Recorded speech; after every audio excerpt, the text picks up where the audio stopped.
There wasn't a day in my life that I was raised to live my life in despair. That was not the message I got. So that's why hope is so important for me. I don't want to be a part of building a world whose foundation is despair. Despair kills, demeans, and leaves you mean as a snake.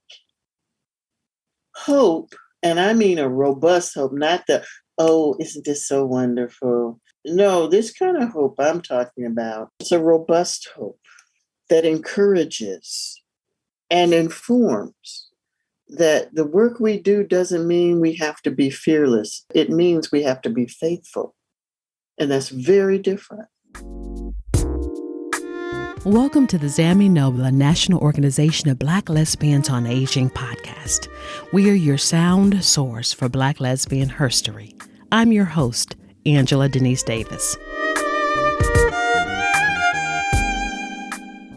Emilie Towns is the E. Rhodes and Leona B. Carpenter Professor of Womanist Ethics and Dean of Vanderbilt Divinity School. Today, we talk with her about her early years in Durham, North Carolina, her entry into the academy, and life as a Black lesbian doing the work she's doing in the world. It's a rich conversation, y'all. My name is Emilie Towns. My middle initial is M for Maureen. And I was not until my mid to late 20s that I realized that my mother had named me after both herself and my father. My father's first name was Ross, and my mother's first choice for my name was Agalina.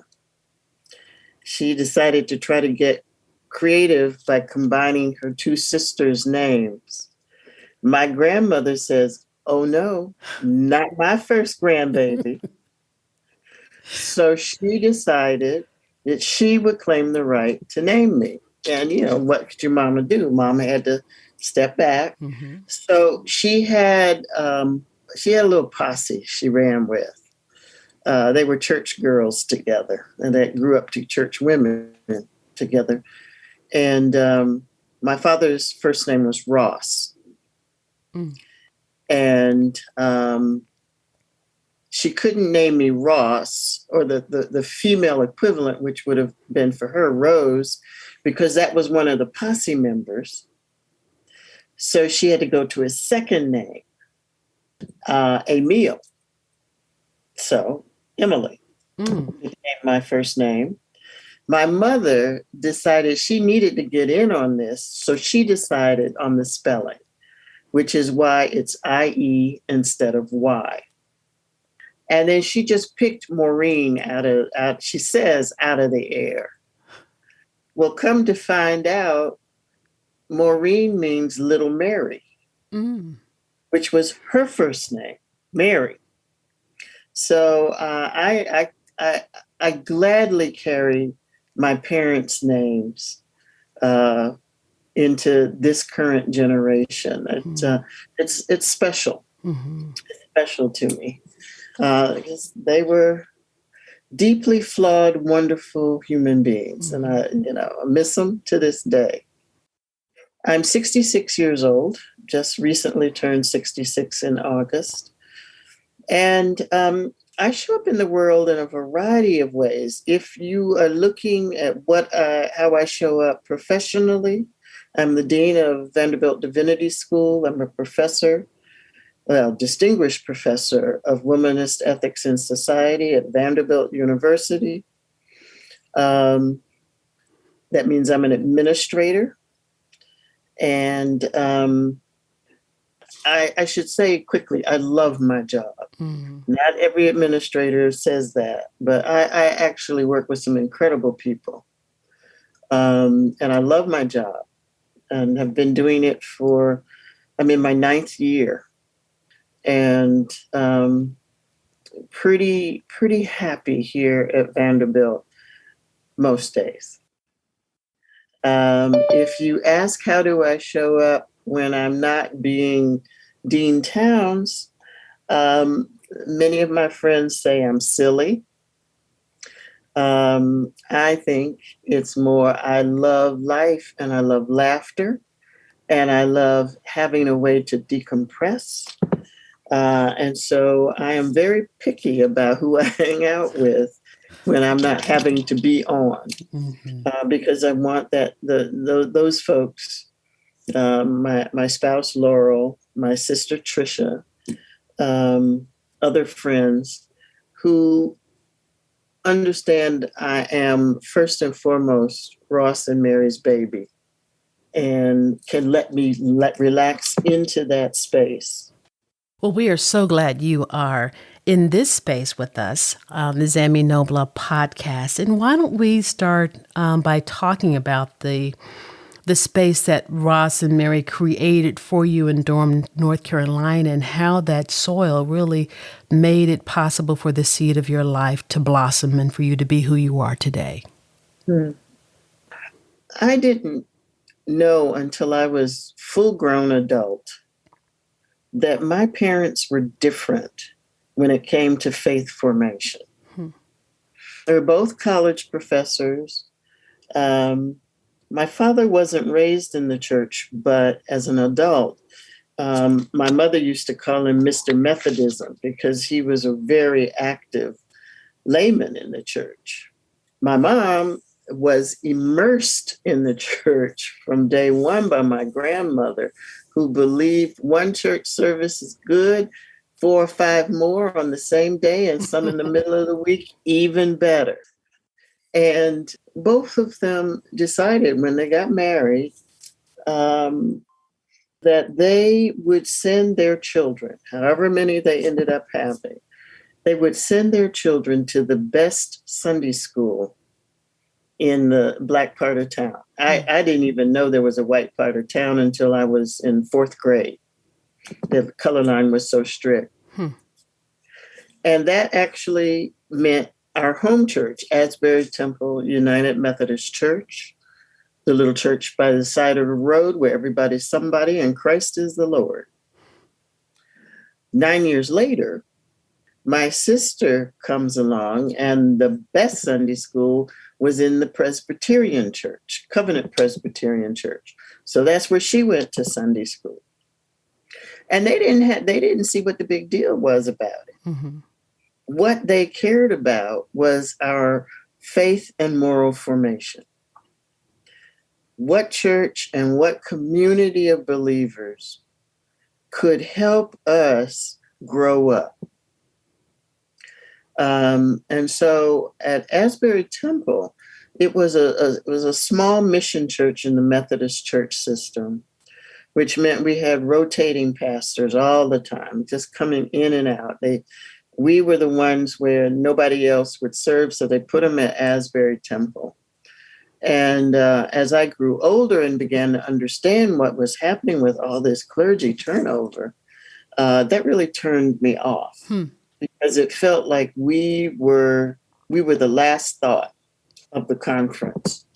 Because I think if we weren't last, we were next to last. Because I don't think we had more than 20 pews in that church. So it was a small mission church in the projects, in the heart of the projects. But we had a pastor whose influence has lingered over the years, Doug Moore. And it was, as I was growing up, the late 50s into the early 60s, so was the Black freedom struggle, as James Lawson likes to call it, not the civil rights movement, but the Black freedom struggle was kicking off in Durham. And Reverend Moore was very active. And because our church was near North Carolina Central College, which is now North Carolina Central University, a lot of young college folks came to our church because he was charismatic and he had a message that combined spirituality with social witness or social activism. That's what I was raised with as a little kid, that you don't do one or the other, you do both. If you're really trying to be faithful, Mm-hmm. and that has stuck. That kind of faith formation has stuck. By the time I hit teenage years, and I was questioning everything and everybody, it got to the point where I just couldn't do that church anymore. Hmm. And I asked my parents, my mother really, if I could take her car on Sunday mornings and drive out to Duke Forest. And I had a spot I would go to, and I would sit and talk to God at that spot every Sunday morning. And she said, go ahead. If that's what you're doing, you go ahead. Wow. Don't let anybody get you out in the woods, though. But and so it was a little bluff. Mm-hmm. There was a stream running below, and I would just sit and hang out, Mm-hmm. trying to figure out what was going on, because by that time, the Panthers were in our high school. The Junior Ku Klux Klan was in our high school. We were a battleground. The communists were in our high school. Everybody was recruiting. And I was what they used to call one of those peculiar children. I used to think about things and try to figure them out. And I would ask adults until I realized they weren't going to tell me, especially if they didn't know. They wouldn't admit they didn't know. They would just tell me to go away, which was part of the problem with the church at the time as well. Mm-hmm. And so I was just trying to make my way through what is going on and where is God leading me? That question never left. I never doubted the existence of God. I had questions every once in a while about Jesus. I thought he was a nice Jewish boy, Mm-hmm. but God was the one whom I hung out with. So even at an early age, I was fairly highly theocentric. God and the Holy Spirit, we've been working together for a long time. Jesus has started to creep back in, and as I get older. What were some of the major lessons you learned out in Duke Forest? First, I don't want to order it. What comes to mind first? God is everywhere. Mm. And over time, God is in everything and everyone, which meant there were going to be some people out there, and there were, as I grew up in the time of Jesse Helms coming to power in North Carolina and the Republican Party having a huge resurgence. There were going to be some people who were going to be hard to love and to see where God might be hanging out. I have since learned that some people turn their God light off, and you have to know that and not keep trying to find it when they themselves have walked away from God's spirit. But those were the two big things, because for me, it gave me an even fuller sense of being a gift to the world. And with that gift came responsibilities to share it. Didn't know how I was going to do that, but I knew that to follow the old formula, God has a plan and purpose for your life.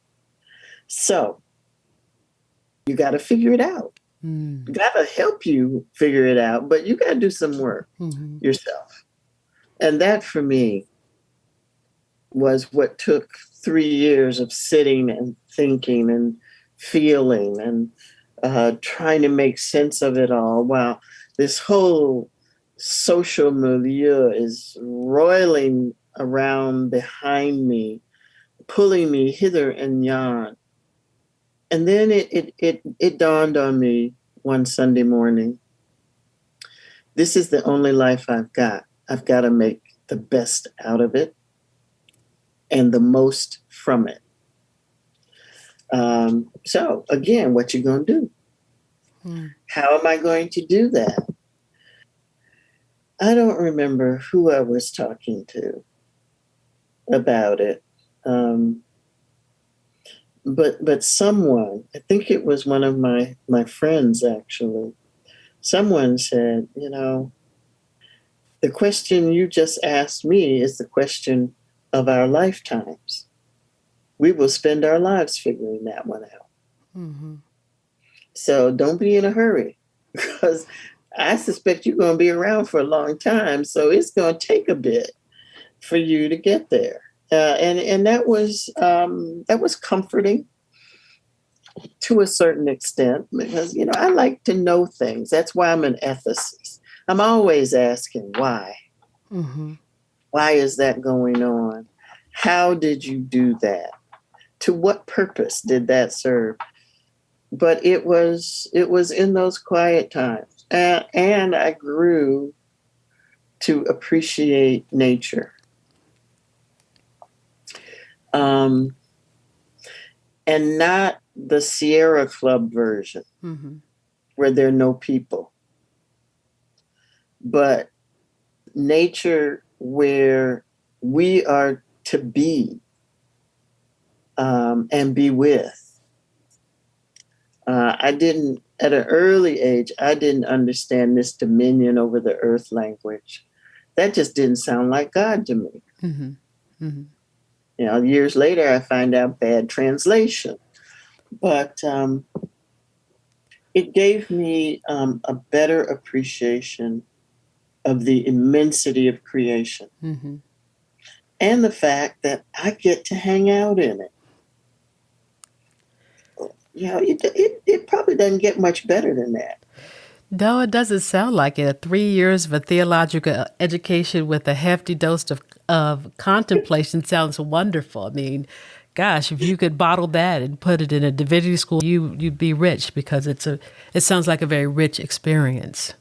It was. I really carry that with me. And I am to this day amazed that my parents let me do that. Mm-hmm. Because mm-hmm. so many of my friends don't have that story about their religious upbringing. They were made to go to church. They were told what they should believe. They weren't allowed to ask questions. All those things were part of my growing up in the church. And it amazes me, too, because not only did your mother send you out there with her blessing, but that you spent such a large number of months, 3 years, I think you said, doing this, when some parents may have said, well, maybe you should just do it for a month or two. But being able to have that space sounds like that was a very special experience that has planted some very rich things in your soul. Now, we never talked about it, interestingly enough. The only thing she would do is say, so how was it today? And I would say, good. But I don't know if she thought I was going to get over it sooner than later or whatever. But she just gave me, and Dad, as long as I wasn't out there running around with boys, getting pregnant and drinking, he was good with it. Bless his heart. Did that time in Duke Forest also help inform you about who you were in terms of your sexual identity? Was that present then, or was that something that developed later for you? Well, in 6th grade, I figured out that I was probably a lesbian. And then I quickly made the decision. I was too young to make that kind of decision. So I would give boys a chance through college. And if no boy showed up, that's just who I am. This is the child of college professors. Just being as rational and, well, if it's not this, it's that. who knew that it's really, it was that simple because that's all I knew. Mm-hmm. But most people, they're like, you did what? I said, well, I figured it out, but I was too young. Mm-hmm. I was like 10, 11 years old. That's too young to be making a life choice like that. So let me just check it out. How did your parents respond to you when you ultimately decided that this is correct and you came out to them? And how old were you then? I was in my 20s. I was in my first serious long-term relationship. Well, at that point in my life, it was long-term. I should put it that way. And had, 21, 22, 23, 24, 26. I was 26 and was in a circle, very active circle of lesbians who were very involved in some of the justice movements in the city of Chicago where I was. And I graduated from University of Chicago Div School with my Doctor of Ministry degree. And my parents came up for the ceremony. And my sister, my younger sister, stayed. And they flew back and she stayed with me for a couple of weeks. And I had decided I was going to come out to her only if it was normal and natural. I was not going to do the big announcement. So it was her last night before we were going to get in the car and drive to Durham. And we were talking. She was in the bathroom and I was out in the living room, and they were right beside each other so we could talk back and forth. And she just says at one point, she said, you've got a lot of friends who are gay. Because that's what we did. We just hung out with people. And I said, yeah. She said, that's okay. They seem to be really nice people. I said, yeah, they are. They are. And she said, well, I said, do you have a problem with that? She said, no. And this was the age of Anita Bryant. And she said, that Anita Bryant, she need to leave those people alone. They're not hurting anybody. I said, you really feel that way, Trish? She said, yes, I do. I do. I said, well, Trisha, I'm gay. And there was silence. And then she goes, really? I said, yes, really. Does mom know? I said, no, mom doesn't know. I know before mom knows. I said, yes, you know before mom knows. I can't believe I know, but she was so happy to be the first to hear it. And I said, is that okay with you? And there was a half second of silence. And then only the disdain you can get from a baby sister tone of voice. Emily, I loved you before I knew. I'm certainly going to love you after I knew. I'm like, okay, fine. I said, well, I'm going to tell mom if the opportunity presents itself. Mm-hmm. She said, okay. And she was just excited because she knew something. Mm-hmm. Mm-hmm. I didn't know. So we got home, and it was, again, the night before I was going to head back to Chicago. Mom and Trisha and I are hanging out in the kitchen, just talking. Dad is just out of earshot in the living room watching TV. I pulled Trisha up on my lap because I didn't know it at the time what I was doing, but I knew mom loved Trisha best. And she wasn't going to come through Trisha to get to me if she was going to have a bad reaction. So Trisha let me pull her up in my lap. I said, "Ma, I got something to tell you." She said, "What is it, honey?" No, she didn't use honey. She used my nickname, M. I said, "What is it, M?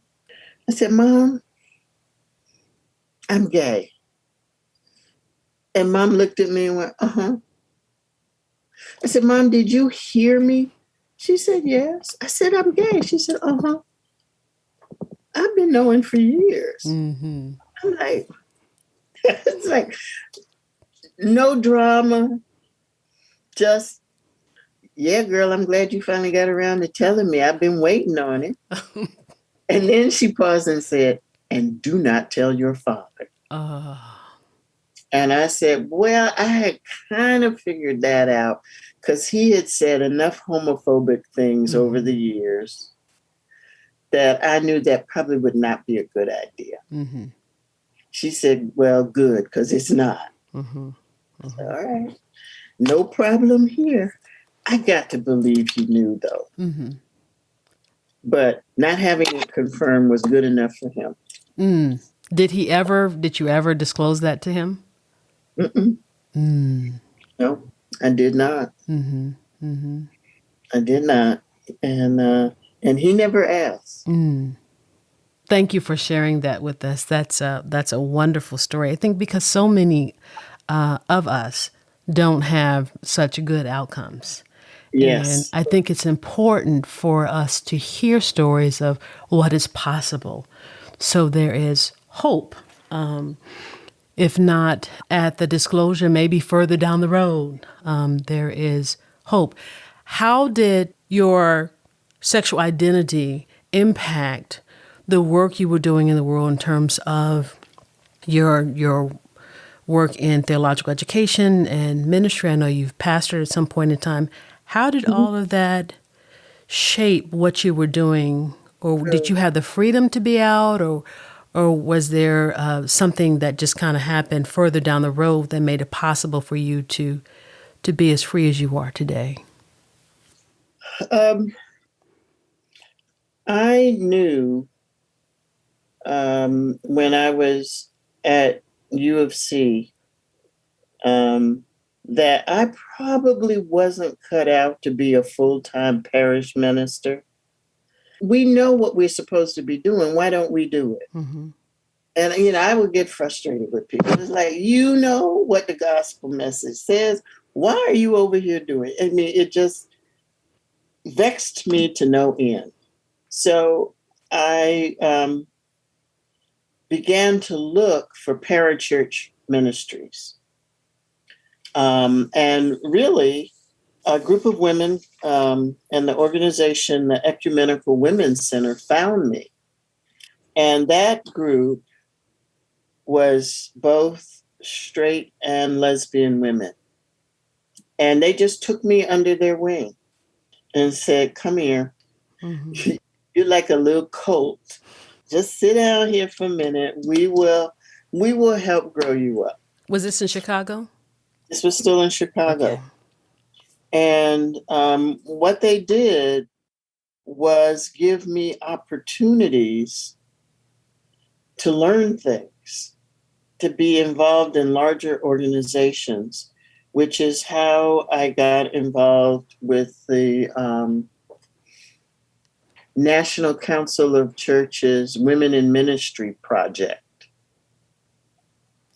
And that was another group of straight and lesbian women, older, and in both of these spaces, everybody's older than me, who took me under their wings and gave me a national view of what might be possible. So I had a local view with EWC and a more national view with the National Council of Churches.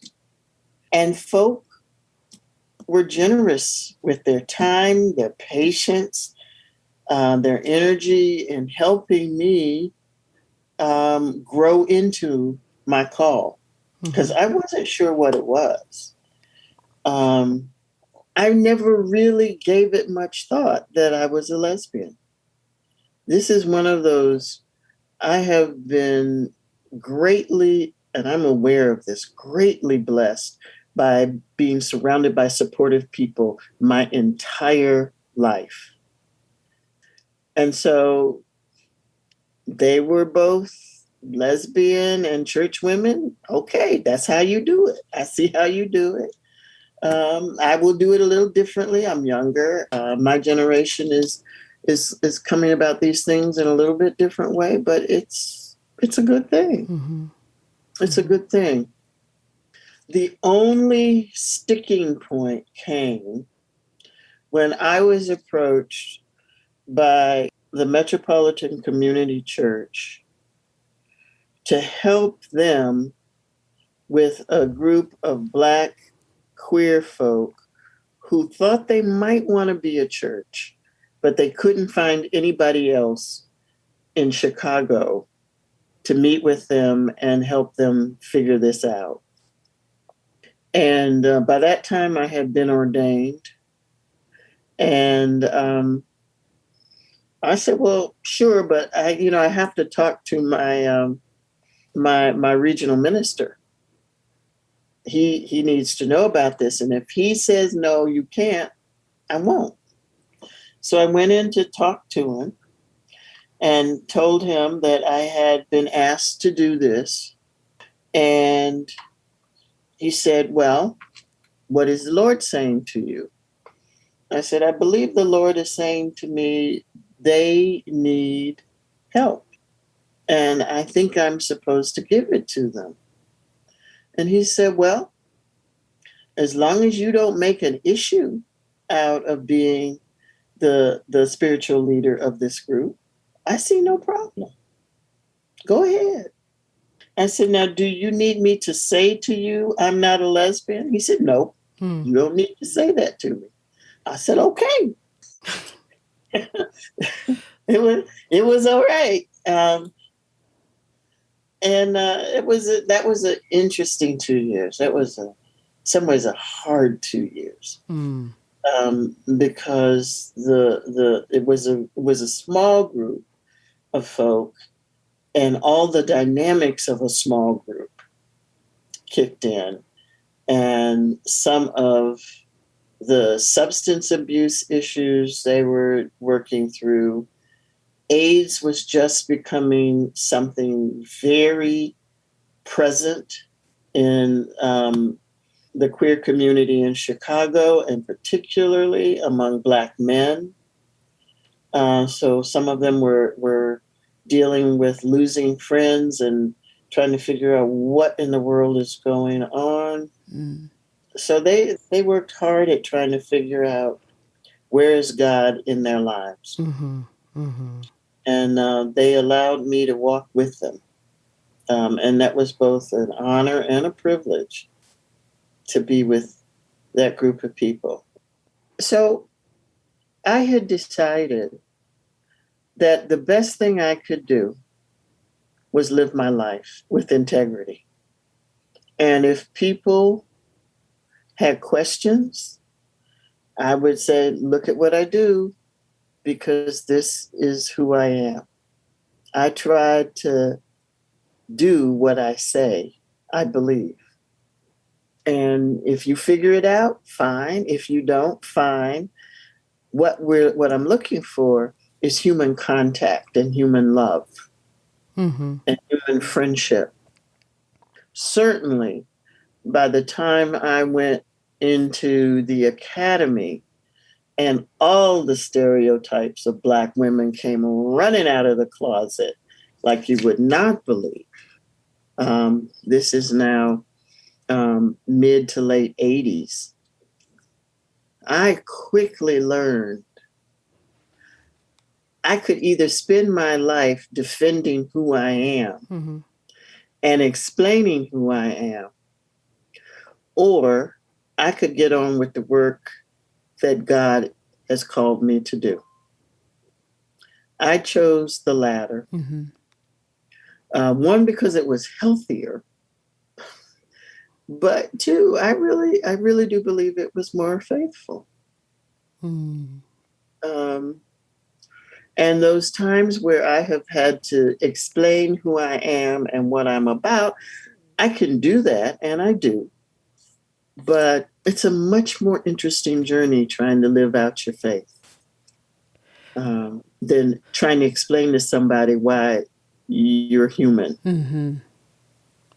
How has it been negotiating circles of Black women, especially womanist scholars and religious leaders? How has it been navigating that space as a Black lesbian? And I say that because I recall when I was in divinity school at Vanderbilt, many years ago, the conversation then was there were some womanist scholars who didn't think that LGBT had a place within that whole context, certainly lesbianism within the whole context of womanist thought. How has it been negotiating that space? Well, it's interesting. What happened, or as we like to say, what had happened was working through Alice Walker's 4-part definition of womanist began to challenge a lot of those folks who were just knocked down, drag out, homophobic, or heterosexist. Because if you're reading the definition and you're not paying attention, you're going, yes, yes, yes, yes.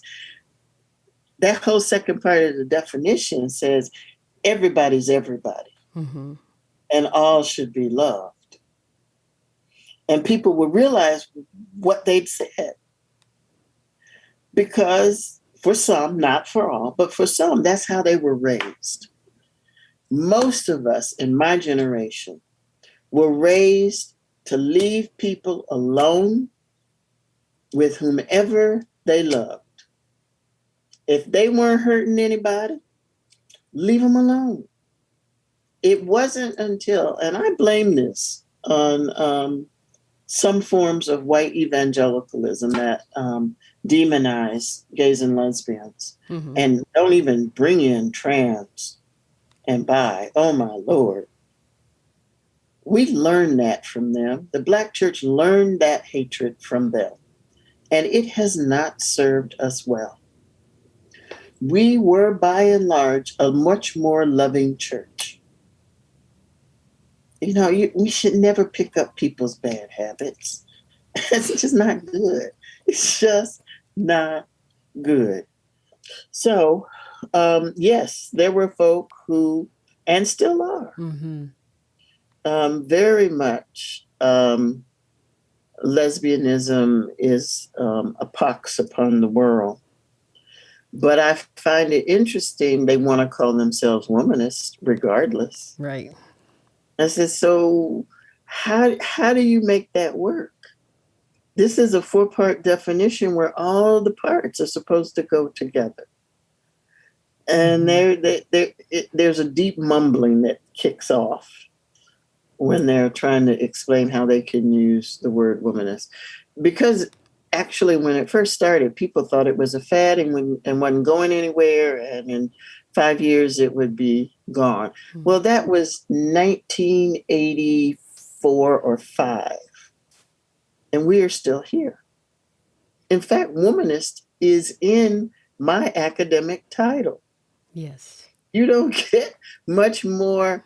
The system has stamped this so. Yes. Yes. And I didn't even realize what our provost had done until Katie Cannon said, "What is your title?"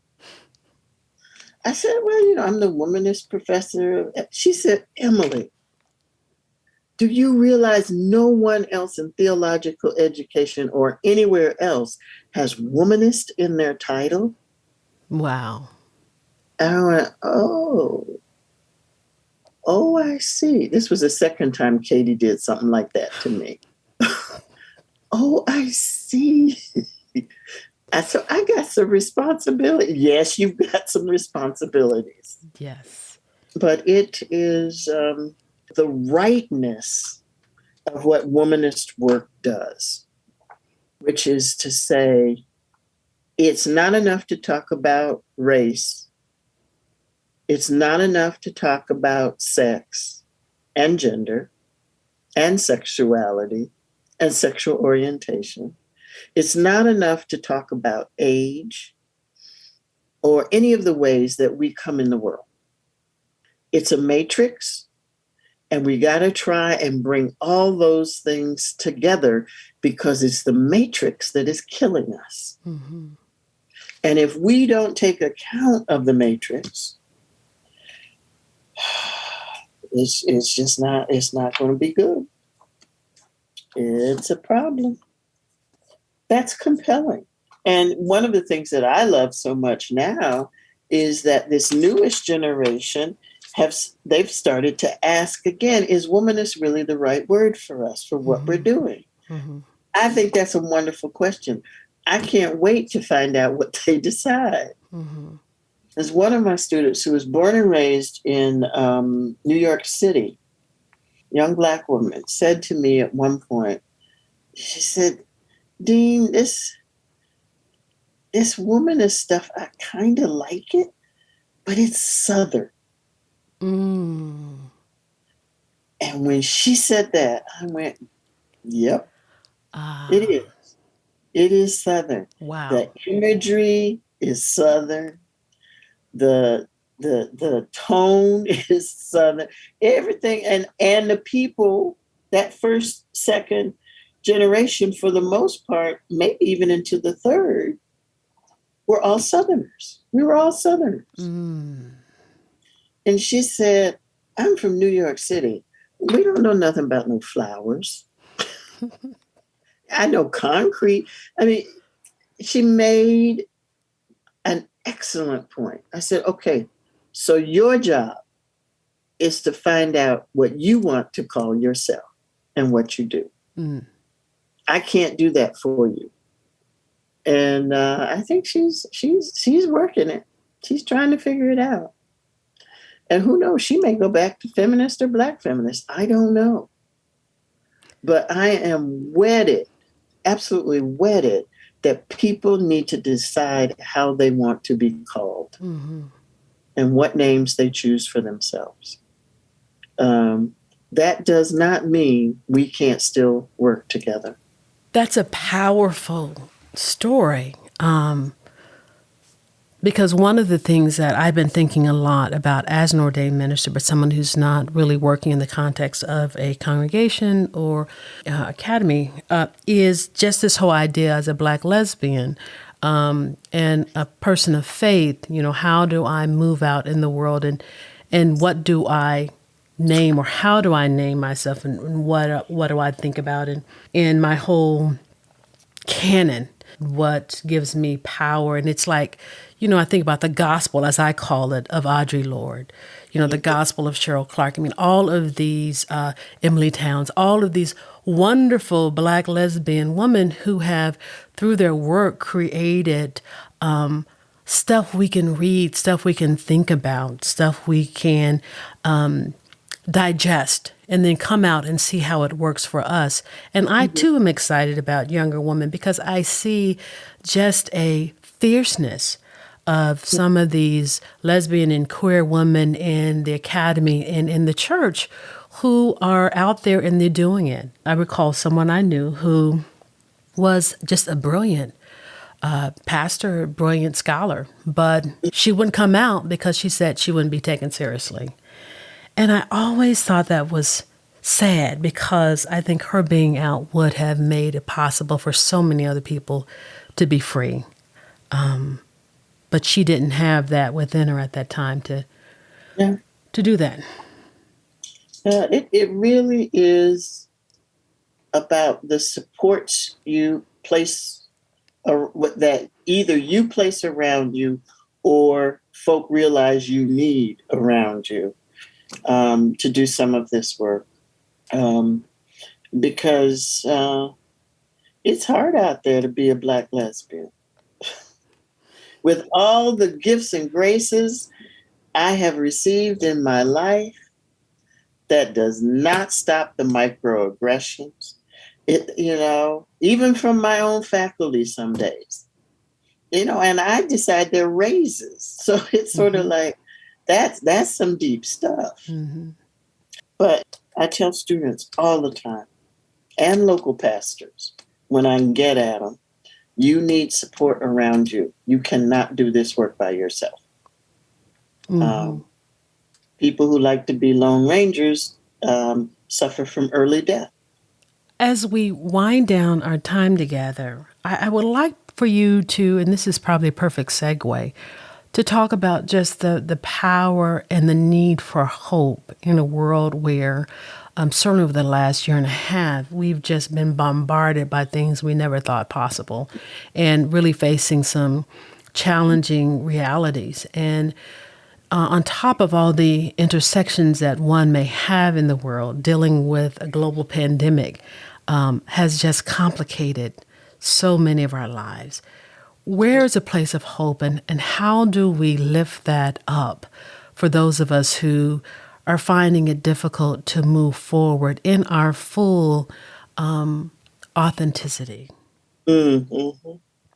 Interestingly enough, I've been talking about hope a good bit when I'm doing lectures, online lectures these days.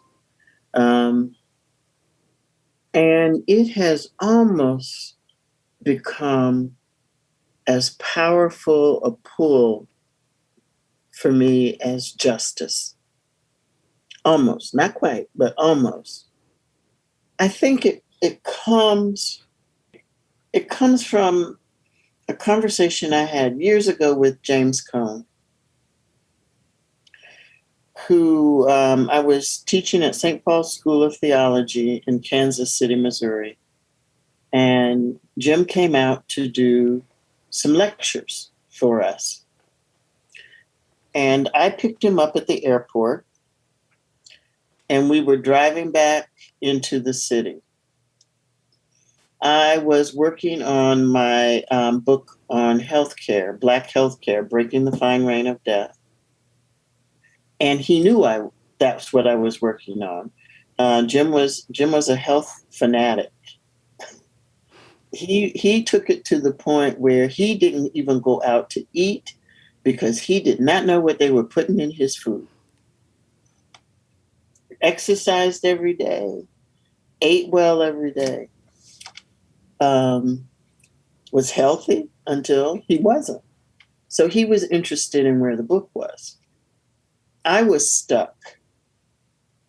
I had, over the months I'd been working on the book, taken as hard a look as a social ethicist at Black healthcare as I possibly could, and also included a chapter on women in health across the color spectrum as well. And it was not good. There were no good numbers, either too high or too low in the wrong direction for everything. And I was stuck. I was on the last chapter. And so I told him this, and he said, Jim, I'm stuck because I can't figure out why I still have hope. Because that's where I was. I knew all the statistics. I knew the possibilities. I knew all that stuff.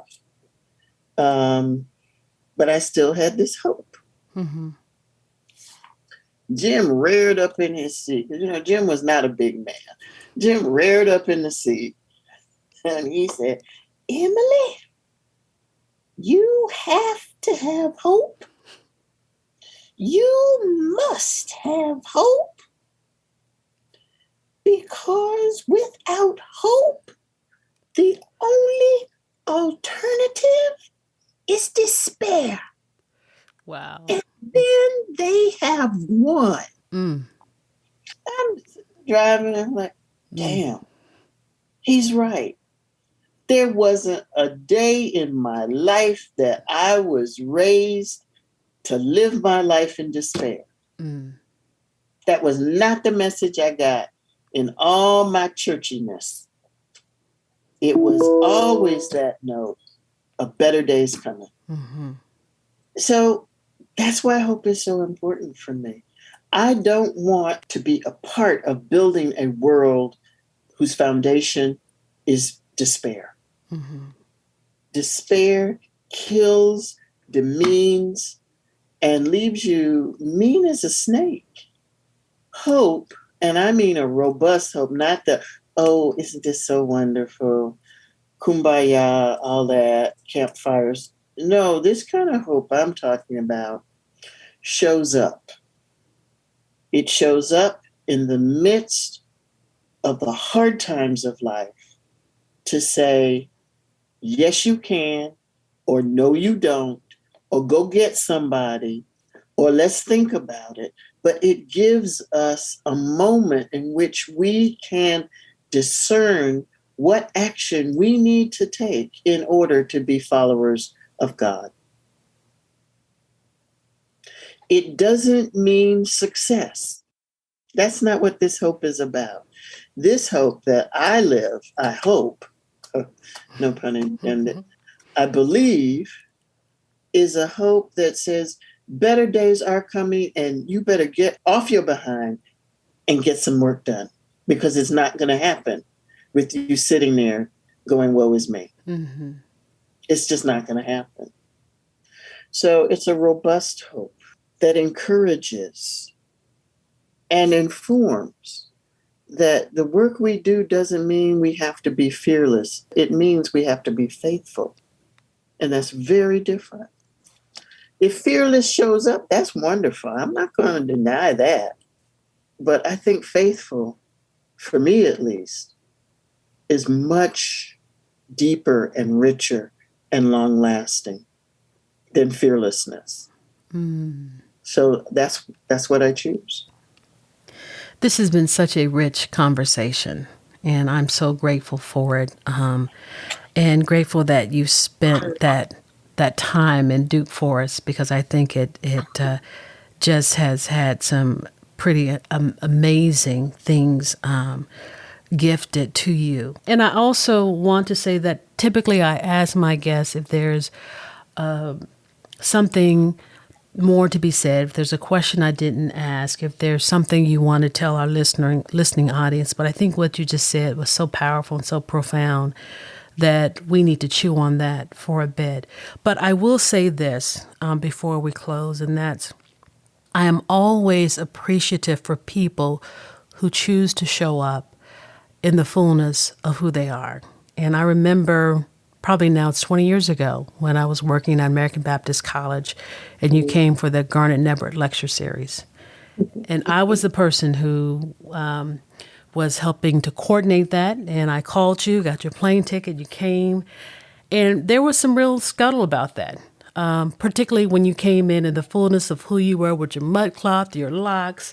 Some of the brethren didn't like that, and they got up and they left when you got up to speak. I'll never forget that. I was at the back of the auditorium there, and I said, wow, I wonder if that bothers her. Because it seemed like it didn't. It seemed like you were there, you did your work, you showed up, and you left.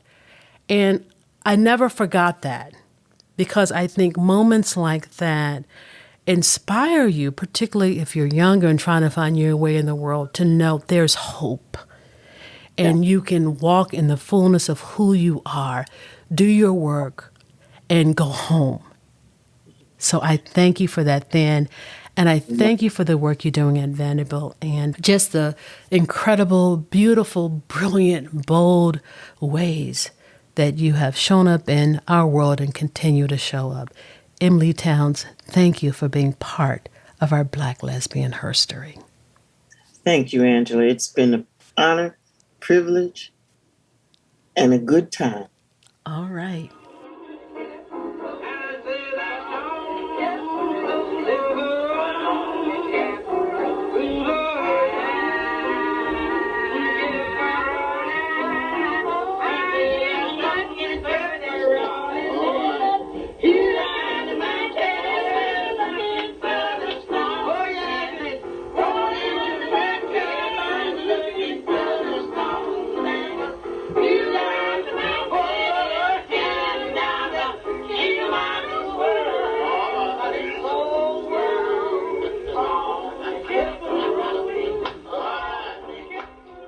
At the edge of 2021, when we've been dealing with this global pandemic of COVID-19 for almost 2 years, hope sometimes seems hard to come by. Those words by Dr. Emilie Towns we just heard are so encouraging, and they provide us with a little bit more to go on as we see what the end's going to be. That sense of hope she has, which she champions in all that she does, because it's such an integral part of her, as she explained, is something we all would do well to grab hold of this day and age. I can't thank her enough for such an exquisite conversation, a generous conversation. Dr. Emilie M. Towns, thank you. It is my hope that as listeners of this podcast, you understand how important it is to support the work we do at Zami Nobla. Every guest I have on this podcast brings to light the importance of showing up in the world as yourself, because no one else can do that but you. If you enjoy the podcast, I ask that you leave a comment, some feedback wherever you found us, and that you share this episode and others with folks you know who may enjoy the conversations. We'll keep doing it next year, and we'll see what the end's going to be. Have a sweet one.